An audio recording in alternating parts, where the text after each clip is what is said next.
बुद्ध क्या कहते हैं, मन को कैसे, मन का स्वभाव क्या है। गौतम ने कहा, भिक्षुओं सुनो, मन ही सुख दुख का मूल अहो। अगर तुम सुखी हो तो अपने मन के कारण, और दुखी हो तो अपने मन के कारण।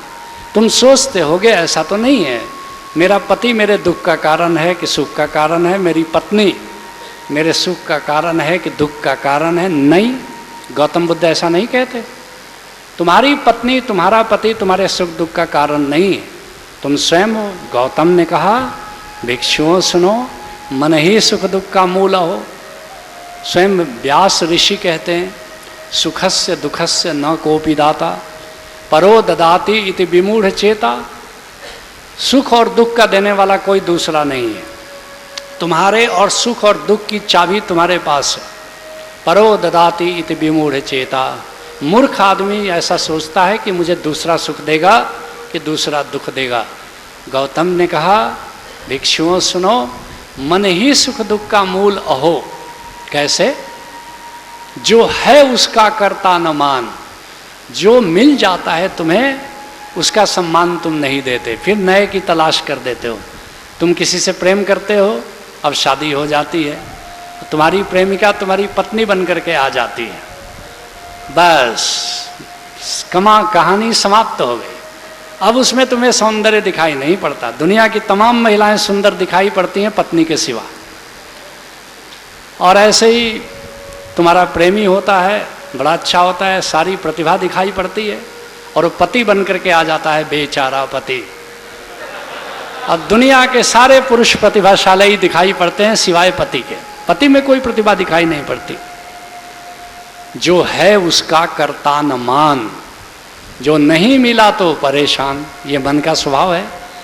जो मिला उसका हमारे मन में कोई सम्मान नहीं है, और जो नहीं मिला उसके लिए दौड़ मची है, बड़ी आपाधापी है, बड़ी भाग दौड़ है। गौतम ने कहा, भिक्षुओं सुनो, मन ही सुख दुख का मूल अहो। जो है उसका कर्ता न मान, जो नहीं मिला तो परेशान। मन है अशांत तो जो भी करो, आएगा दुख अनिवार्य अहो। अगर तुम्हारा मन अशांत है, अशांत मन से तुम जो भी करते हो, मंदिर में पूजा करो कि मधुशाला में दारू पियो, इसे कोई फर्क नहीं पड़ता।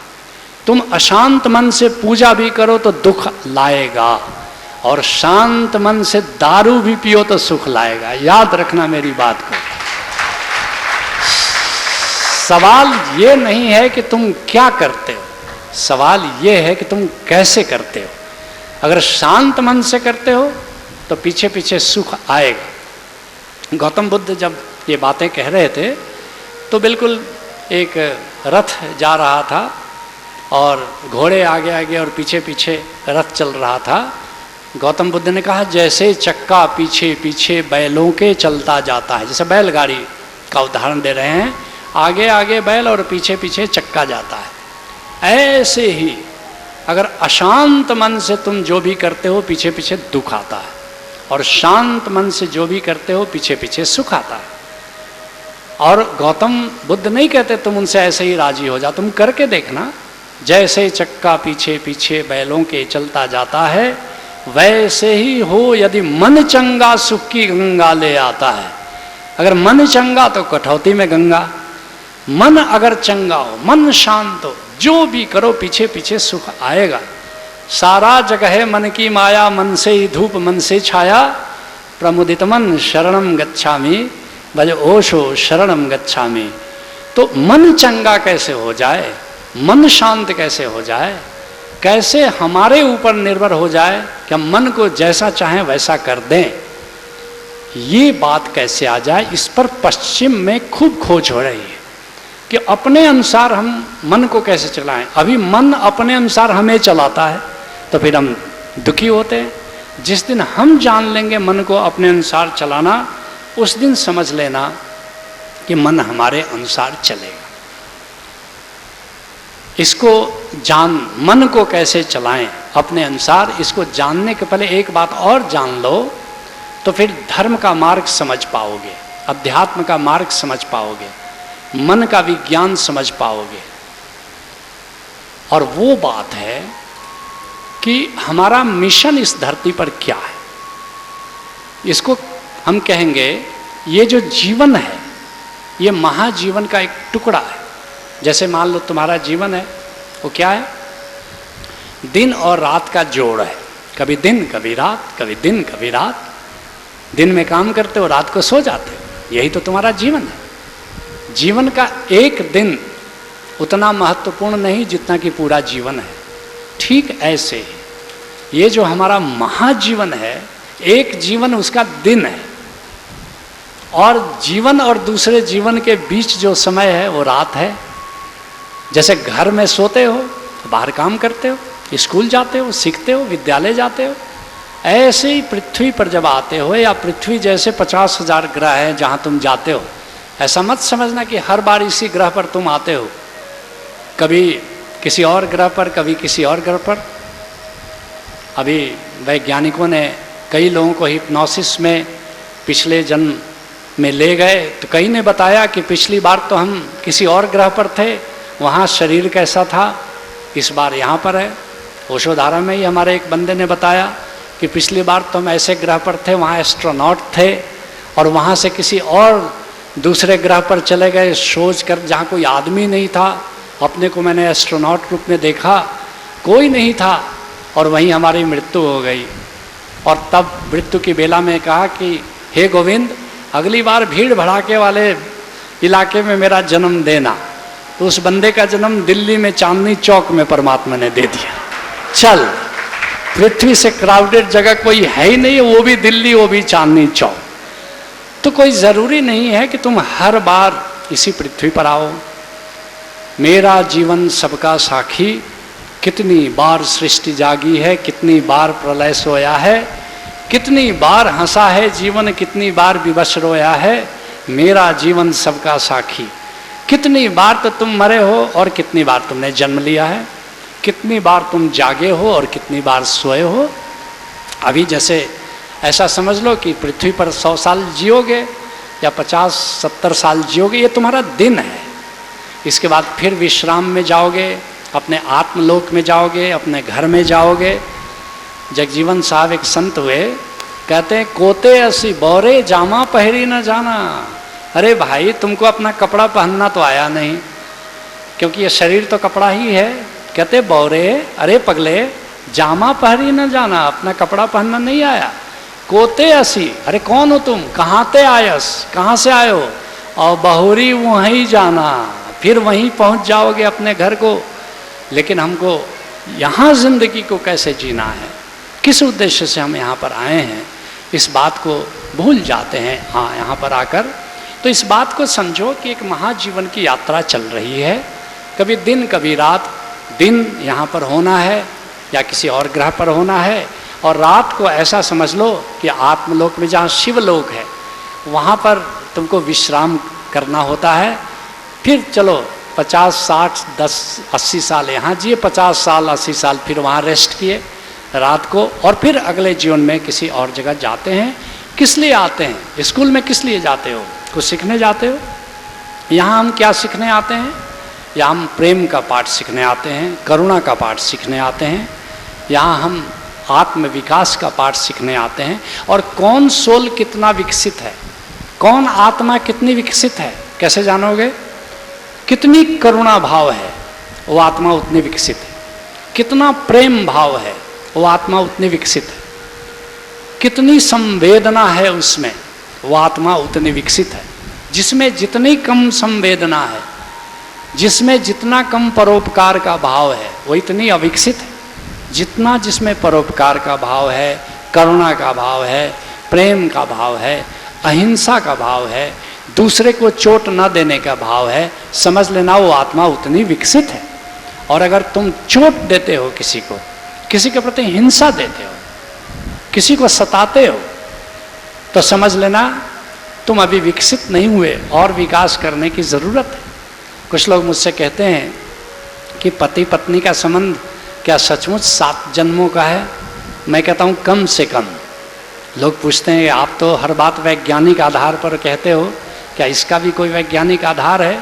मैं कहता हूँ है, क्योंकि पति और पत्नी एक दूसरे को इतना सता देते हैं कि नए कर्म बंध बन जाता है और फिर अगली बार फिर सताने के लिए पहुंच जाते हैं। तो अगर चाहते हो कि इस पत्नी से मुक्त हो जाएं, कि इस पति से मुक्त हो जाएं, और कौन नहीं चाहता है, एनफ इज एनफ, कौन नहीं चाहता है, तो एक ही काम करो कि अब उसको प्रेम दो, उसको सताना बंद करो। जितना सताओगे उतना चांस है कि अगली बार फिर सताने के लिए आना पड़ेगा। इसलिए मुक्ति का एक ही मंत्र है कि तुम उसको प्रेम दो। उसको प्रेम अगर ना दो तो कोई बात नहीं, सताना बंद कर दो, उसको चोट करना बंद कर दो। और कितनी चोट देते हैं हम, क्या वाणी बोलते हैं, क्या सीना छलनी कर देते हैं।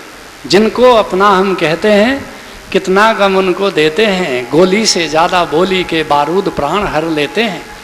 क्या बोली बोलते हैं, क्या व्यंग बाण छोड़ते हैं।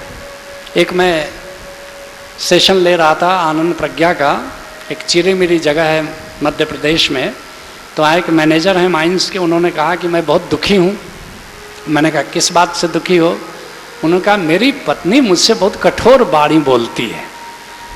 मैंने वहाँ 40 पुरुष थे और 20 महिलाएं थी, 60 लोग भाग ले रहे थे, जैसे यहाँ पर 50-60 लोग भाग ले रहे हैं।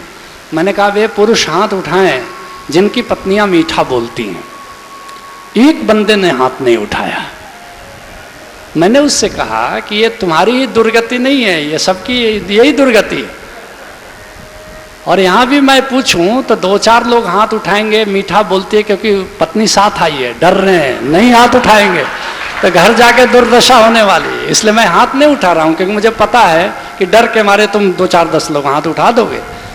तो मैंने उनसे कहा कि देखो तुम्हारी ही दुर्दशा नहीं है, ये तुम्हारे सभी लोगों की ही दुर्दशा है। उसने कहा हद ही हो गया, मैं इन सारी भाभियों को जानता हूँ, इतना मीठा बोलती हैं, इनके पति क्यों नहीं हाथ उठाते, मेरी बात समझ में नहीं आती। मैंने कहा यही सूत्र है, भाभियाँ मीठा बोलती हैं, पत्नी कब मीठा बोलती है? एक ही काम करो और कुछ ना हो ना से मीठा बोलो। पति पत्नी से मीठा बोले, पत्नी पति से मीठा बोले, छोड़ो और सब बातों को, मुक्ति हो जाएगी। कम से कम जीवन मरण से मुक्ति हो ना हो, इस पति पत्नी से तो मुक्त हो जाओगे। इतनी भी मुक्ति बहुत बड़ी मुक्ति है, समझ लेना। निश्चित रूप से याद रखना कि ये महाजीवन, इसको समझ लो कि हम एक उद्देश्य से आए हैं। और ये उद्देश्य क्या है? हमें प्रेम का पाठ सीखना है, हमें करुणा का पाठ सीखना है, हमको अहिंसा का पाठ सीखना है, हमें संवेदना का पाठ सीखना है। तो उसी दिशा में तुम चलते चले जाओगे। आज ही 2 पत्रकार आए थे, वे पूछ रहे थे कि इतना हिंसा क्यों है भारत में, इतना भ्रष्टाचार क्यों है? इसका कुल कारण है कि हम अपना महा उद्देश्य भूल गए। हम किस लिए यहाँ पर आए हैं ये उद्देश्य भूल गए। तो फिर मंत्री बनना उद्देश्य हो गया, एमएलए बनना उद्देश्य हो गया, और जितना जिसका बड़ा न्यूसेंस वैल्यू है भारतवर्ष में, बस उतना ही बड़ा नेता बन जाता है। ये एकमात्र देश है जहाँ पर जिसका न्यूसेंस वैल्यू ज़्यादा है वो नेता बन जाता है। विदेशों में कहीं इस बात को नहीं पाओगे। कोई भी नेता बनता है अमेरिका में, यूरोप में, न्यूसेंस वैल्यू है तो बिल्कुल नेता नहीं बन सकता। लेकिन हमारे यहाँ फूलन देवी को लोग वोट देकर एमपी बना देते हैं। अजीब है ये देश हमारा, जितना बड़ा। यहाँ हमारे शनि ग्रह की जैसे पूजा करते हैं, शनि ग्रह को क्यों करते हो? न्यूसेंस वैल्यू बहुत ज़्यादा है, उत्पात कर देगा बिल्कुल। बस यहाँ भी वैसे ही करते हैं। नहीं, महाजीवन के उद्देश्य को याद रखो, हमें क्या पाठ सीखना है। और तब अब आओ तुम्हें बताते हैं कि अपने मन को, कॉन्शियस मन को कंट्रोल कैसे करोगे, अपने अनुसार मन को नचा सकते हो। इस साइंस का नाम है हिप्नोथेरापी, दिव्य चिकित्सा। जैसे ओशोधारा में जो दिव्य चिकित्सा का कार्यक्रम होता है, तुम्हें अवचेतन से परिचित कराया जाता है, अवचेतन की गहराइयों में ले जाया जाता है, और वहाँ जा कर के तुम अपने मन को कंट्रोल कर सकते हो। ये जो अवचेतन है ये तुम्हारी ही अपनी गहराई है, जो तुम्हारे भीतर, अपने ही भीतर बहुत गहराई में तुम जा सकते हो, और जैसा वहाँ जा कर के भाव करते हो बस वैसा ही तुम बन जाते हो। और अगर तुम परेशान हो तो इसलिए कि तुमने परेशानी को निमंत्रित किया है, अगर तुम दुखी हो तो तुम जाने अनजाने तुमने दुख को निमंत्रण किया है। कैसे? प्रकृति अवचेतन तुम्हारा मन क्या भाषा समझता है। तुम मोटे हो, तुम पतले होना चाहते हो, अब तुम क्या कहते हो कि मेरा मोटापा घट जाए, बस यही तो कहोगे, मेरा मोटापा घट जाए। तुम्हारा अवचेतन मन घट जाए नहीं सुनता, मोटापा सुनता है और मोटापा और बढ़ा देता है। तुम्हारा अवचेतन मन कैसे सुनेगा? तुम कहते हो मैं शराब पीना छूट जाए, तुम्हारा अवचेतन मन छूट जाए नहीं सुनता है, शराब सुनता है और तुम और दारू पीने लगते हो। तुम्हारा अवचेतन, तुम कहते हो कि मैं अब आज से बस ड्रग्स नहीं लूंगा, सिगरेट नहीं पीऊंगा। अवचेतन मन नहीं शब्द नहीं सुनता, वो सुनता है सिगरेट पीऊंगा, और फिर जितना तुम छोड़ना चाहते हो और पीना शुरू कर देते हो। तुम क्या कहते हो? ये बिजनेस मैं कर रहा हूं, ये व्यापार कर रहा हूं, और इस बिजनेस में और तुम्हारा कंपते हो, कहीं घाटा ना लग जाए, कहीं घाटा ना लग जाए। अवचेतन मन सुनता है घाटा लग जाए, और फिर बंटा ढार हो जाता है तुम्हारा। और तुम कहते हो कि घाटा कैसे लगा? तुम खुद ही भूल गए कि तुम ही ने घाटा लगने को अपने अवचेतन मन को कहा था कि घाटा लग जाए। जो भी तुम अपने अवचेतन में डालते हो, तुम्हारा अवचेतन बस वही सुनता है और वैसा कर देता है। और अगर इसी तरह तुम पॉजिटिवली कुछ अवचेतन में डालो तो बस तुम विकास के मार्ग पर चल देते हो। एक उदाहरण दूं तो बात समझोगे। एक अमेरिका की महिला अभी हाल में है, अभी जीवित है, यंग है, उम्र मुश्किल से 35-40 वर्ष होगी। उसका नाम डॉक्टर रोंडा बायरन है। उसने एक किताब लिखी है द सीक्रेट, और एक फिल्म भी बनाई है द सीक्रेट। उसने एक दिन सोचा कि मैं एक ऐसी फिल्म बनाऊं जो सारी दुनिया पागल हो जाए उसके देखने के लिए, और मैं उसे अरबों रुपए कमाऊं। तो उसने अपनी माँ को बताया कि माँ, मैं एक ऐसी फिल्म बनाने जा रही हूं जिससे लाखों लोग देखेंगे, और जिसको देखकर लाखों लोगों की जिंदगी सुधर जाएगी, और मैं अरबों डॉलर उससे कमाऊंगी। उसकी माँ ने कहा कि बेटा ख्याली पुलाव तो बड़ा अच्छा बना लेते हो। उसने कहा माँ, ये बात को मैं तुमको दिखाऊंगी। उसने 2-4 साथियों से शेयर किया। साथियों ने कहा कि तुमको फिल्म लाइन का कुछ परिचय है, कैसे फिल्म बनती है? बोला वो तो नहीं है, हो जाएगी, जब एक बार चलेंगे तो हो जाएगी। तो लोगों ने कहा ये कैसे हो जाएगी? उन्होंने कहा कि चलो हमारे साथ एक प्रयोग करते हैं, होगा तो ठीक, नहीं होगा तो कोई बात नहीं। लोग राजी हो गए उसके साथ। 5 की संख्या 10 हो गई, 10 की संख्या 20 हो गई, और इन 20 लोगों ने सोचा कि एक ऐसी फिल्म बनाएंगे कि जीवन का रहस्य क्या है, ये मन कहाँ से कंट्रोल होता है, कहाँ से प्रकृति सुनती है, कहाँ से परमात्मा सुनता है। बस हम लोग उस अवचेतन के से भाव करेंगे और एक सपना देखेंगे कि हम अरबपति हो गए। रोज उन लोगों ने 5 बार, जैसे मुसलमान 5 बार नमाज पढ़ता है, ऐसे वे 20 मित्र 5 बार 2-2 मिनट के लिए बैठते थे। इसलिए बात मैं कह रहा हूँ, केवल डॉक्टर बायरन की बात नहीं है, उसके बाद लाखों लोगों ने ये प्रयोग किया और लाखों लोगों की जिंदगी उस दिशा में बह गई, उस दिशा में बढ़ गई।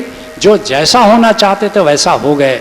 जो अरबपति होना चाहते थे अरबपति हो गए, जो खरबपति होना चाहते थे खरबपति हो गए, जो ध्यान में उत्सुक थे वो ध्यान में चले गए, जो जिसमें उत्सुक था उसी में वो सफलता की सीढ़ियों पर चढ़ता चला गया। क्या करना था? 5 बार वो लोग बैठते थे और विजुअलाइज करते थे कि हमारी फिल्म बन गई, खूब चल रही है अमेरिका में, सारे सिनेमा हॉल में भीड़ लगी हुई है और अरबों डॉलर उससे आ रहे हैं। और उन लोगों ने वो फिल्म बनाई द सीक्रेट, और जैसे ही सिनेमा हॉल में लगा ठीक वैसा ही हुआ जैसा उन्होंने विजुअलाइज किया था। लाखों लोग देखकर उससे लाभान्वित हुए, और आज भी द सीक्रेट फिल्म की DVD देखकर लाखों लोग उससे लाभान्वित हो रहे हैं। तो क्या हुआ, ऐसा कैसे हो गया? और फिर उसने जो किताब लिखी, तुम जरूर पढ़ना, द सीक्रेट किताब का नाम है, ज़्यादा मोटी नहीं, 100 पेज की किताब है, सब जगह मिलती है। और हुआ क्या, जैसा उन्होंने अपने सबकॉन्शियस को, अपने अवचेतन को प्रोग्रामिंग किया, महर्षि पतंजलि एक अद्भुत बात आज से 2000 साल पहले कह गए थे, जैसा तुम भाव करते हो वैसा ही प्रकृति आयोजन करती है और उसी दिशा में तुम्हारा पुरुषार्थ होता चला जाता है। अगर आज तुम दुखी हो, अगर आज तुम असफल हो, तो इसकी बहुत बड़ा कारण है कि तुम अपने भीतर कहीं न कहीं असफलता का भाव करते हो। अगर आज तुम सफल हो तो बहुत कुछ संभव है कि तुमने अपनी सफलता के बारे में तुम आश्वस्त हो। तो ये प्रयोग अवचेतन में जाने की कला कैसे होती है, जैसे तुम दिव्य चिकित्सा जो ओशो धारा का 3 दिन का कार्यक्रम है आते हो, तो वहाँ तुम्हें बताते हैं कि अपने अवचेतन में जाकर के अपने आप को तुम प्रोग्रामिंग करो, रीप्रोग्रामिंग करो, और जिस दिशा में तुम ध्यान की दिशा में बढ़ना चाहते हो, ध्यान की दिशा में बढ़ जाओगे।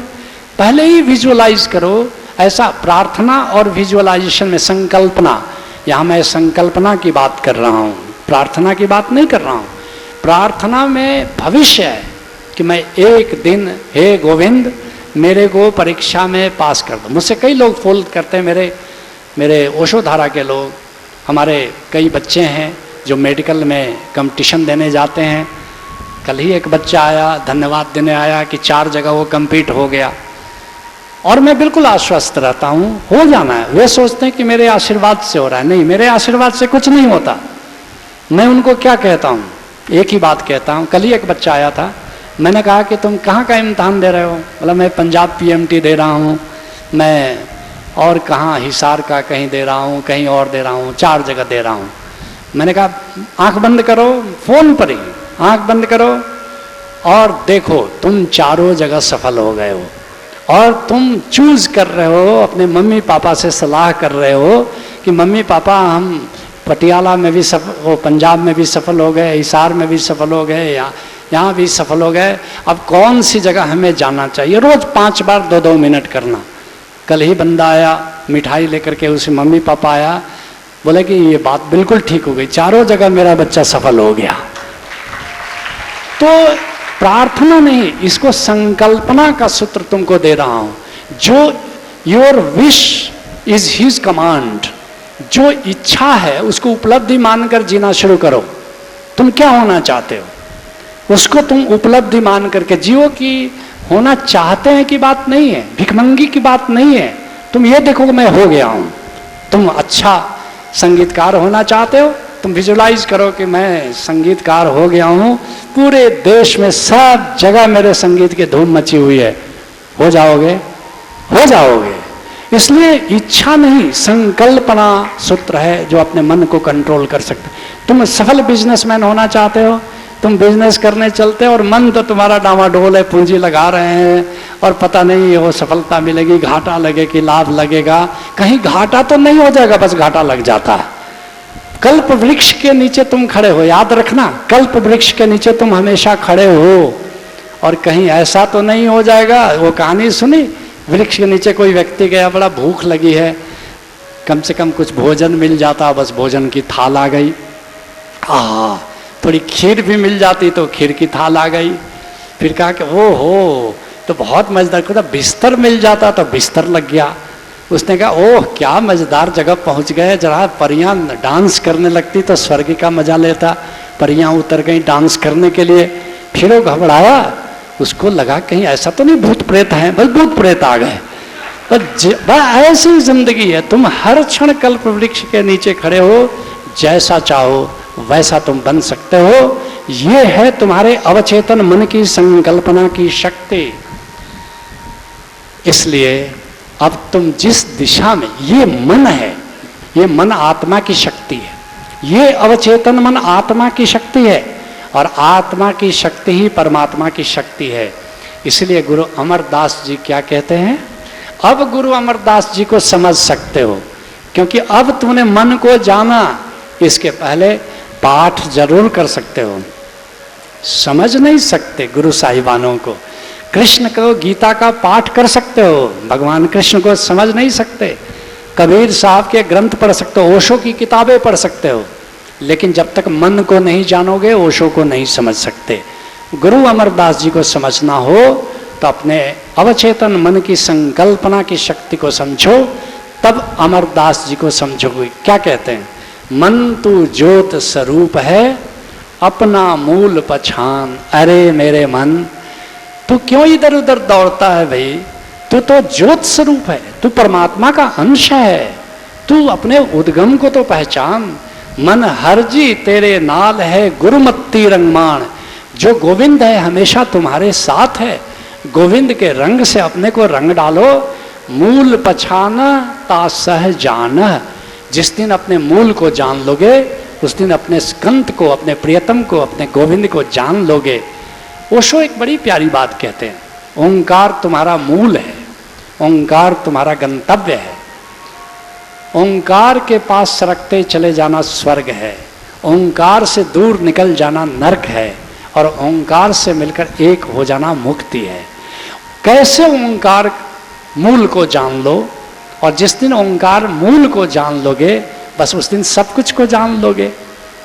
ठीक उसी बात को कहते हैं मूल पहचाना ता सहजान। जैसे ही अपने ओंकार मूल को पहचान लोगे, तुम पाओगे कि मेरा गोविंद तो सदा मेरे साथ है। और क्या होगा? मरण जीवन की सोची होए। फिर महाजीवन को समझोगे। जीवन क्या है, मृत्यु क्या है, किस यात्रा पर है, कहाँ जाना है हमें, अमरलोक में कैसे जाना है।